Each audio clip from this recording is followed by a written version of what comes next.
I heard a young father, a very prominent young man in the entertainment world, addressing a tremendous gathering in California. It was during the time of the Cold War, and communism and our own way of life were very much on people's minds, and he was speaking to that subject. They had instantly recognized the profound truth in what he had said with regard to the physical and the soul and what was truly important. Yes, let us pray for the salvation of all of those who live in that totalitarian darkness. Pray they will discover the joy of knowing God. So I urge you to speak out against those who would place the United States in a position of military and moral inferiority, to ignore the facts of history and the aggressive impulses of an evil empire, to simply call the arms race a giant misunderstanding, and thereby remove yourself from the struggle between right and wrong and good and evil.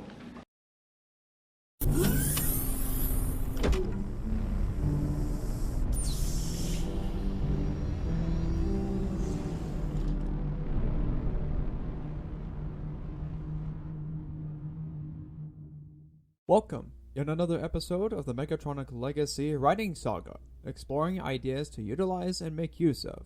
This is the Obscure Titan, and we're talking about a time of the Cold War, the Cuban Missile Crisis, Vietnam War, the Watergate scandal, and Senator Biden stealing scripts. My point is, I'm making a Megatronic continuity in the Cold War. Today, we look at the galaxy's most virtuous space ranger, Buzz Lightyear. From his humble beginnings as a satire sci-fi toy in Toy Story to an actual space ranger in the new film, Buzz Lightyear has been well liked by both kids and adults. Considering Megatronic Legacy has historical events, this would make a good episode to dedicate to. Starting with his official canon, Toy Story Star Command and Lightyear, the latter being brief. Then I'll discuss his roles in the progressive Fallout, Nibiru Crisis, Dark Redemption, friendship with Nixon, and his transformation into the Master Chief. Yes, that's going to be talked about too. That all said, to infinity and beyond.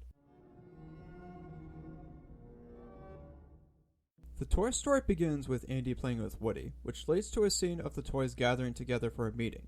It turns out Andy is having a birthday party with presents coming. Knowing that there will be new toys, the ones already bought are nervous about Andy. As the party starts, they send out small soldiers to find out. But out of all presents, Buzz Lightyear was Andy's top favorite of the bunch and goes to his room to put on his bed. Buzz awakens once the coast was clear and takes a look at everything around him, and that he's taking it as if it was the actual world that his Star Command series takes place. He comes across Woody, and both have a bit of an introduction. Meeting all the other toys, Buzz shows off his skills and are impressed. This leaves the cowboy jealous and plots to get Andy to love him again. One day, Woody tried to get Buzz stuck behind a dresser so he can go to Pizza Planet with Andy. However, things take a turn for the worse when he accidentally got him through the window, which got the toys to turn against him. Throughout the story, Buzz and Woody go on an adventure to escape Sid's house and return to Andy before he moves to the new house. Even if this isn't entirely what the Star Command series was, the first Toy Story movie's plotline is excellent for setting up the stakes between Woody and Buzz. Consider the part where the former accidentally kicked the ladder off the window instead of just behind the dresser. I think we all know why a lot of people love the movie, and it's the writing. This series is more or less a satire show, but it's a satire show done really well. The premise of the show is that Buzz and his crew of space rangers go on missions across the galaxy and confront various villains of many shapes and sizes. Some are stronger, some are faster, smarter, some are really funny. What this show offers is a lore of the series, Star Command, the Galactic Alliance, the Zerg Empire, etc. There is a pilot movie that goes into Buzz's trials as he was originally partnered with Warp Dark Matter on one mission until losing him afterwards. He went solo following his loss and resents having a new partner. Case in point, Mira. Later on, we meet Booster, a janitor, and XR who joined the adventure into stopping Zerg from claiming the Unimind. The evil Emperor succeeds in stealing it and turns it into a globe of dark energy. Buzz begrudgingly forms a team and sets out to stop Zerg. Many twists and turns occur in this adventure, reclaim the Unimind and restore it to its pure state. There's been quite a few people who expressed that this was the better take on Buzz over the new Lightyear. And for good reasons. The storyline and writing was actually interesting. Buzz was an interesting character who has flaws despite being the protagonist. I didn't watch the Lightyear movie, and it may be for a good reason, but let's discuss the premise itself. He and his commanding officer Elisha Hawthorne went on to explore the planet Tikani Prime, alongside their recruit Featheringham, forced to retreat to their vessel after discovering that the planet is quite hostile. Buzz damaged it and got the crew to evacuate to conduct repairs. A year after, the crew constructed a colony among the necessary infrastructure for repairs. Buzz takes to test hyperspace fuel, but with every test goes 4 years later on to Tikani Prime due to effects in time dilation. Meeting Sox afterwards, he continued on testing until eventually getting to the point where the Cyclops have invaded Tikani Prime. God, this time travel continuum is really messing my head. Buzz encounters Zurg a couple of times later in the story after meeting a crew of space rangers and gets captured. He then realizes that Zurg is revealed to be the older Buzz from another timeline. What? The older Buzz traveled so far to the future, he encountered advanced technology. He intends to travel back to the past by using the younger Buzz to obtain the hyperfuel and travel back in time to prevent the exploration vessel from coming to Tikani Prime. But younger Buzz stops him from attempting temporal paradox and thwarts his plans. So yeah, I didn't watch the movie, for obvious reasons, but I'll just leave it to be. Anyways, other than the confusing time continuum bit, I find it to be interesting to see this interpretation. Only problem is the handling of the villain. But that's an entirely separate subject, and I'll leave someone else's video that goes into the issues with the film's direction, mainly the villain. But that being said, go to conception mode. Born on August 20th, 1921, Duncan B. Carterson grew up in the state of New Jersey. Following the ending of World War I, America was entering an era of prosperity, aside from Harding's lackluster presidency. Duncan was raised in a household with the belief that regardless of party, America was his homeland and opposes communism. This was at a time when communism was in its infancy before Russia became the Soviet Union, and other countries would soon follow in its footsteps. Duncan grows up in school throughout the Great Depression, and would graduate in 1939 with a pretty decent score. However, he ends up joining the US Navy shortly after. He would help keep National Socialist-aligned regimes from invading the US. During this time, however, he gets lumped into a facility in Berlin where Flan would fight against Etna, Mackay, and Verbrugge. Shortly after, the soldier joins the Autobot Angel in the battle and would barely survive the attack.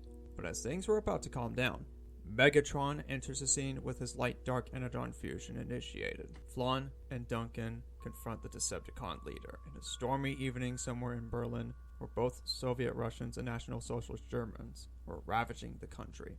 Megatron's energon fusion mode causes him to teleport and demolish anything in his path as his powers continue to shake the very place his opponents were at. Eventually, Flan and Buzz grab the Matrix of Leadership after being stuck in a pile of debris and use it to cleanse the mixed energon fusion Megatron has, destroying him in the process. But prior to all of this fighting in 1943, Buzz would give his 2 cents to Flan about the state of America and why he loved it above all else. The former lost trust in the American government because it was becoming another socialist regime. While Buzz disagreed with her stance on things, he respects her. During his stay in World War II, Duncan would run into Richard Nixon in the U.S. Naval Reserve. But what one would think that Nixon could be in combat, he was serving food for the U.S. soldiers. On a few occasions, Duncan would get his meals from Nixon and talked about his experience in war. He and Nixon become close friends by the time World War II ended in 1945, while the latter would enter politics, being the running mate for the 34th President Eisenhower in 1952.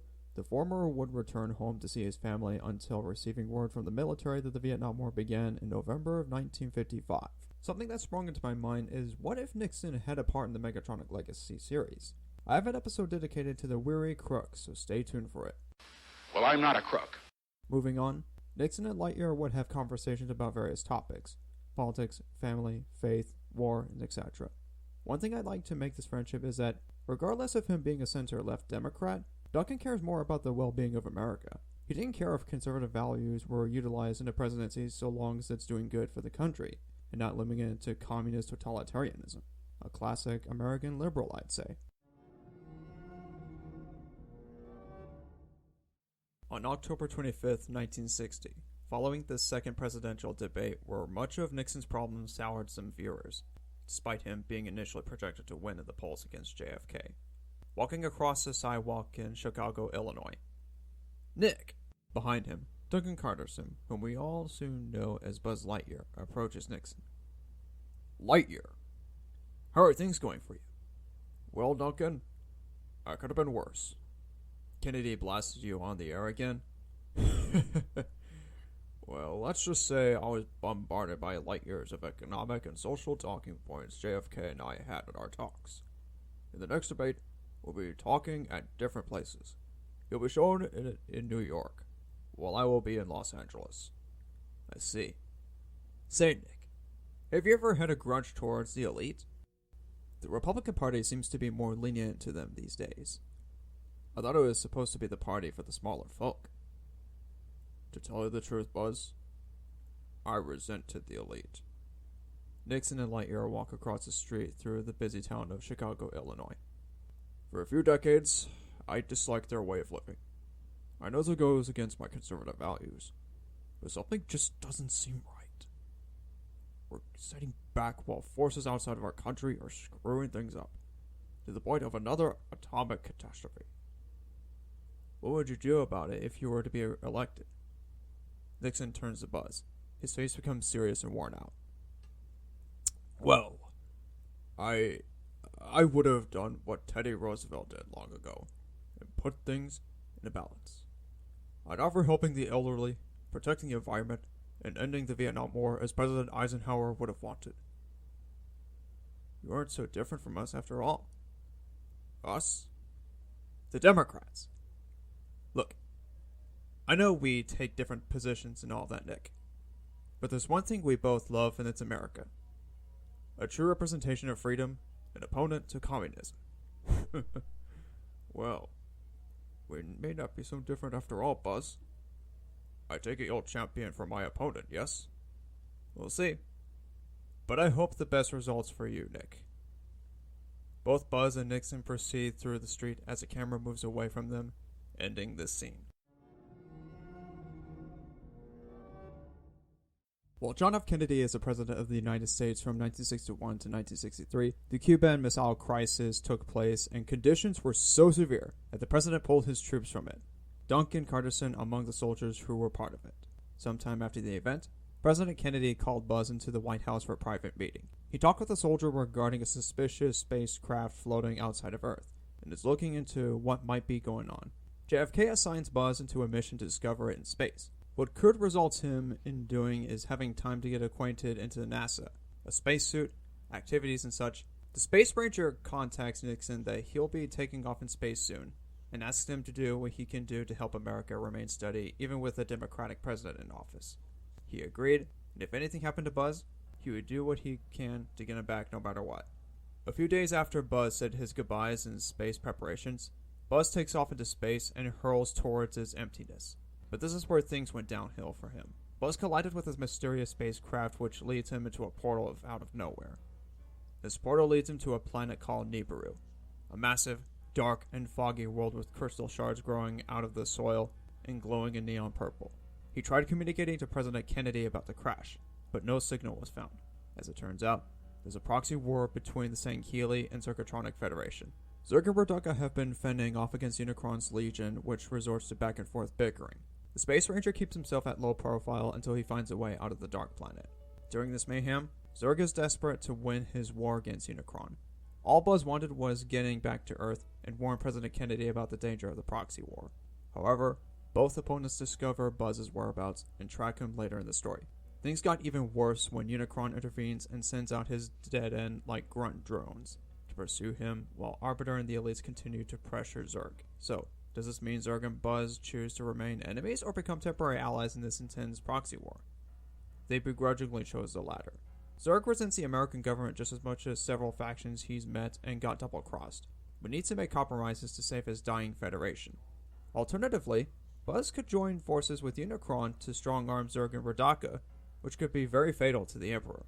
Either way, Zerg gets savagely beaten and Chancellor Radaka tends to him for repairs. He's built up to look like his 2022 movie form, but with features of Sidorak such as his hurting blade and hooked claws. Following the fatal blow to both parties, Buzz retreated to a portal which transports him to Mystica. Not having any other choice, Lightyear sought after scraps to build himself a place to keep himself safe until he can find a way to communicate to the American government. Sadly, This would take him a long time. 22 years later, Buzz has built a settlement using Miss Alika's stolen equipment to survive and keeps himself low profile in Tall Plains, a continent in Mystica. But silence in Mystica breaks out when Spyro, Flan, and Conker make their way to the realm and seek out the Matrix of Leadership. Throughout this endeavor, Buzz finds out about this and joins the fray. Now, would he be alone following the end of Nibiru Crisis? Maybe not. What I could consider is if he appeared in Birth of Godzilla and winds up joining Rokuro, Ryoko, and Modular in their own misadventures. They'd all end up in Mystica like he has. Either way, Buzz and his misfit allies find out what was going on with Spyro, and he eventually comes across Richard Nixon in his Space Ranger suit. The two met since 1962, 22 years later after the fact. They both looked older than they were, but can still recognize each other's facial details and the way they speak. It was a rejoiceful moment, but temporarily so. As the story continues on, Buzz points out what he found out. The Dark Energon reserves were actually taken by Miss Alika from Unicron's home planet Nibiru, and warns that this form of energy could bring catastrophe to the universe, not just America. Later on, Miss Alika gets a hold of both Light and Dark Energon. Fused with it, she becomes livid and sets her sight to destroying Nixon, but Buzz pushes him out of the way and takes a hit, both his chest and legs crippled like anchor wood. This terrifies Nixon, and tries getting him to safety once Miss Alika was done and leaves. Spyro and his crew arrive to see the horror. On that note, Velvet Crow, who also suffered losing her limb long ago, is reminded of the terror. But with Spyro's influence, which gets her cold heart to thaw, she ends up helping Nixon getting Buzz to safety. Once Miss Alika and Senator Joe Biden were defeated, the heroes find a portal which takes them back to America on Earth. But while things seemed good, Buzz still suffered substantial damage to his chest and legs. Reagan notices it and sees Nixon's sorrow getting to him. They all rush Buzz to the hospital to save his life. Having no choice, both the President and Conker decide that they would need to cyberize him, specifically his chest and legs. But this would come at another price. Originally, I was only going to have Thelvadan be the Halo representative. However, I figured that missing out on the Master Chief would do some disservice. Plus, I thought that having him being the same character as Buzz Lightyear would open opportunities for the series. Following Buzz's gruesome beating by Miss Alika's insane energon fusion, he's been taken to a hospital in America and received immediate care. His legs and chest had to be put on life support until Conker and Reagan have the materials necessary to rebuild him. It would take 3 to 4 years for his legs and chest to be repaired and receive a suit of armor, whereas Velvet's new arm implant only took about a year. In this small segment, I want to quote a scene of Richard Nixon meeting Buzz as Master Chief while he's still recovering, taking place in 1988 prior to Conker's election.